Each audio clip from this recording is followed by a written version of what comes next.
দিকে নজর রাখবো এবার। হাওড়া রামকৃষ্ণ পল্লীর পুজো এবছরের থিম ঐতিহ্যের লড়াই। ৭৯তম বর্ষে পা এই পুজো দেখতে দর্শনার্থীদের ভিড়।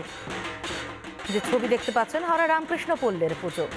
আমাদের সঙ্গে রয়েছেন সরাসরি আমাদের প্রতিনিধি প্রসেনজিৎ। চলে যাবো প্রসেনজিতের কাছে। প্রসেনজিৎ, এই ঐতিহ্যের লড়াই বিষয়টা কি এবং অষ্টমীর সন্ধ্যেতে কতটা জমজমাট এই পুজো?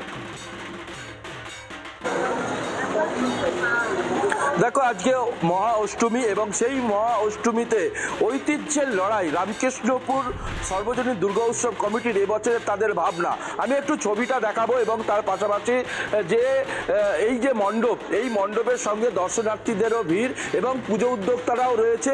তার পাশাপাশি যে থিমের আকার পুরোটাই হচ্ছে একেবারে সুতোর কাজ, যাকে বলে হাতের কুটির শিল্প দিয়ে তৈরি। আমি একটু ঠাকুরের যে ছবিটা তুমি দেখতেই পাচ্ছ, যে প্রতিমা এত সুন্দর, একটা সাবেকিয়ানার ছোঁয়া, সেই সাবেকিয়ানার ছোঁয়াতেই এই প্রতিমা গড়ে উঠেছে এবং পুজো উদ্যোক্তারাও রয়েছে এবং দর্শনার্থীরাও রয়েছে। আমি একটু পুজো উদ্যোক্তাদের কাছে কথা বলবো। দাদা, এবছর আপনাদের ঐতিহ্যের লড়াই কারণ কি? এটা ৭৯তম বর্ষে, কি বলবেন?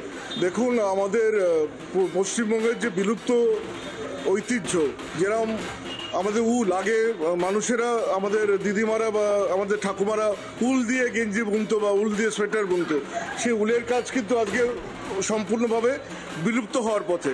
এবং আমাদের বেশ কিছু বাউল গান, ছৌ নৃত্য, এইগুলো আজকে বিলুপ্ত হওয়ার পথে।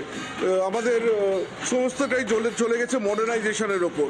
এই কারণেই আমাদের এবারে ভাবনা। আমি একটু দর্শনার্থীরা রয়েছেন এবং বেশ কিছু দর্শনার্থীরা, দাদা আজকে এই যে পুজো, কিরকম মজা করছেন, কিরকম আনন্দ উপভোগ করছেন? আচ্ছা, আমি হচ্ছি উদ্যোক্তাদের মধ্যে একজন।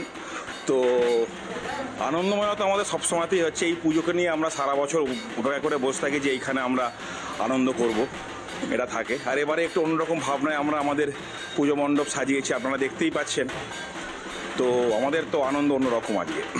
একেবারে তুমি বুঝতেই পারছো যে সাধারণত মানুষ যেরকম ভিড় জমাচ্ছে, দর্শনার্থীরা আসছে এবং এই সাবেকিয়ানার ছোঁয়ায় এবং এই যে ঐতিহ্যের যে লড়াই, যে ঐতিহ্য হারিয়ে যাচ্ছে, একেবারে বিলুপ্ত হয়ে যাচ্ছে, সেই থিমের মাধ্যমেই এবছরে তারা এই পুজো মণ্ডপের পুরো উদ্যোক্তারা তারা তুলে ধরার চেষ্টা করেছে। তবে প্রত্যেক বছরই তারা এই ৭৯তম বৎসরে এবছর তারা পদার্পণ করেছে এবং কিছু না কিছু নতুন কিছু ভাবনা এই পুজো উদ্যোক্তারা ভেবে থাকে।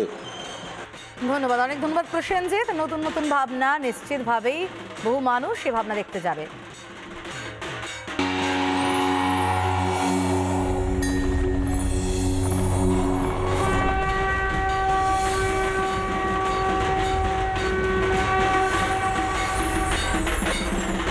নানা ধরনের কন্টেন্ট দেখার জন্য লাইক করুন, শেয়ার করুন আমাদের ফেসবুক পেজ, সাবস্ক্রাইব করুন আমাদের ইউটিউব চ্যানেল। পাশাপাশি অন্যান্য ব্রেকিং নিউজের জন্য অবশ্যই চোখ রাখুন রিপাবলিক বাংলায়।